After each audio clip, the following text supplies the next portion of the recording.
चुगलखोर पड़ोसन। क्या कर रहे हो? छत पे जाके अखबार पढ़ूंगा। बस यही करो। तुम्हें पता भी है कि बहू क्या गुल खिला रही है? उसने नया फेसबुक अकाउंट बना लिया है। रोज 10 फोटो डालती है। हमारे परिवार की तो नाक कटवा देगी ये। और तुमको ये बात कैसे पता चली?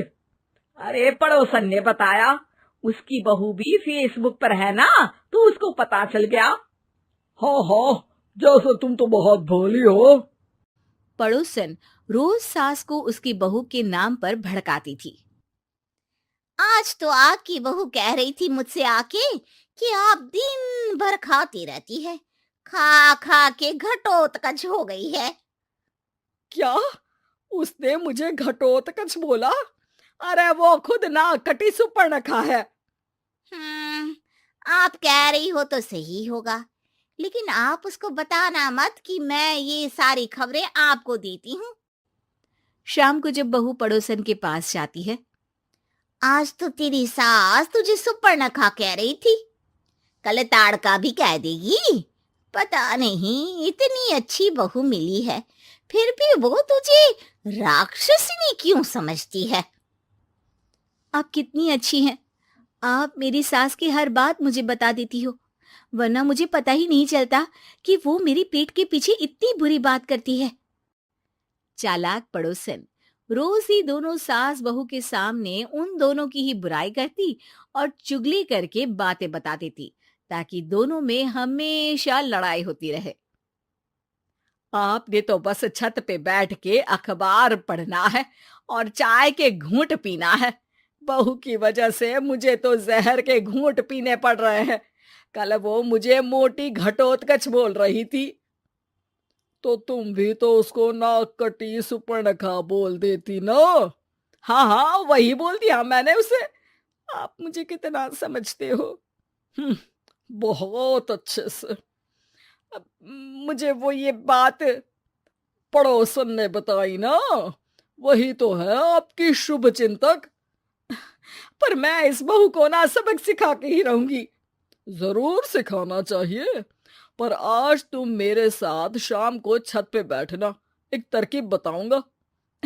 बिल्कुल बिल्कुल, कितना ध्यान रखते हो जी आप मेरा। मैं ना सब ध्यान रखता हूँ।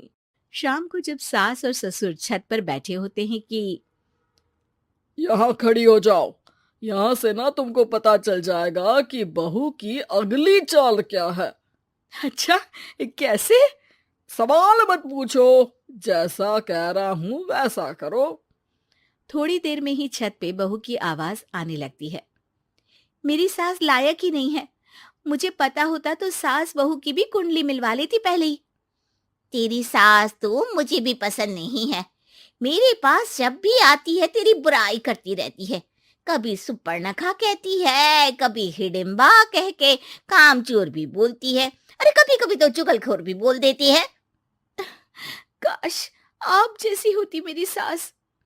ऊपर छत पे पड़ोसन और बहू की आवाज सुन के सास के होश उड़ जाते हैं। समझी? जी समझी। सुबह तुम्हारे सामने ये बहू की बुराई करती है और शाम को बहू के सामने तुम्हारी। मतलब आप सिर्फ अखबार नहीं पढ़ते, सारी खबरें भी रखते हैं। अब तो इस पड़ोसन को भी सबक सिखाना पड़ेगा।